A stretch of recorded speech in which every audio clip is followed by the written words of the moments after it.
I'm back out here in my garage to talk to you about vocal control, because there's a common misconception about vocal control, just like there's a common misconception about motorcycle control. Now, as I stated in a later video, I delayed buying a motorcycle for a fear reason. I was afraid of crashing, but also because I feared that I didn't have enough strength. I wasn't strong enough to be able to manhandle a big bike like this down the street. This thing weighs 700 pounds. I don't. And so that misconception delayed me for quite a few years until I started seeing guys as skinny as me on motorcycles this big. I started thinking, if they could do it, why can't I? And the same thing is true about vocal control. There is a misconception that it takes a lot of heft, a lot of brawn to be able to project a big voice out into an audience. And the irony is, in both cases, it's all about balance. Now, with a motorcycle, you're going to balance the thing because there's an English that goes with riding forward. There's a momentum. It's kind of like riding on a gyroscope. If you balance the thing, all you got to do is kind of point, and where you want your head to go is where the bike will go. Literally, I drive this thing with my eyes. You look where you want to drive, and the bike just subtly tilts in that direction, and you're off and rolling. And with a voice, it's even scarier, because yeah, it's all about balance, but there's no physical way to feel the two major players in voice production. Here's what I mean. Now, I know I talk a lot about the brain in these videos, and for good reason. There is absolutely nothing that occurs when singing that doesn't originate in the brain, except for one thing: physical sensation. Here's what's going on. At the top of your brain, you can see it there in the upper right-hand corner. There's that little blue strip in this picture.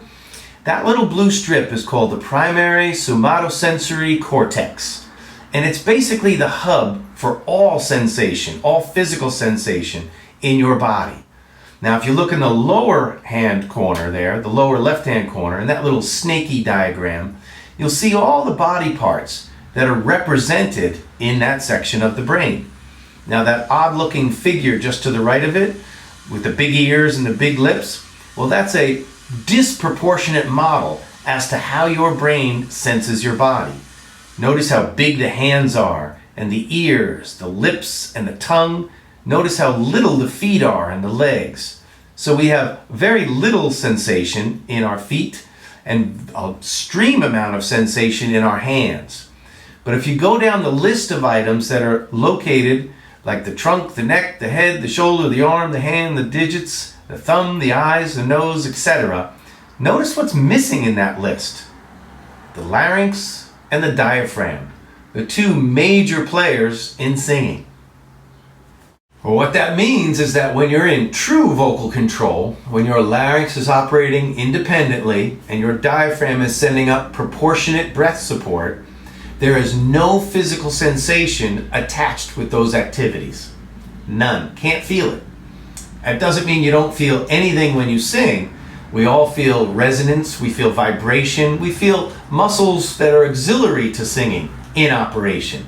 But the two major players don't have any sensory representation up in our brain.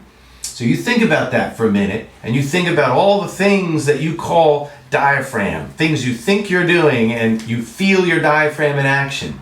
And especially you think about all the talk of glottal closure and making your folds close up just 3/4 or a half. You can't feel the zipper effect of the vocal folds. There's no sensory nerves in there.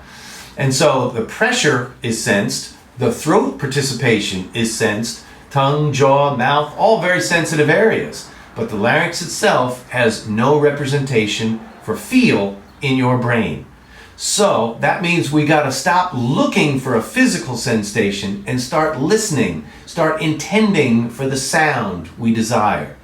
When you're making the sound you desire and have no physical sensation that you can associate it with, that, my friend, is true vocal control. Worth working towards, because you can do that for a whole lot of hours during the day.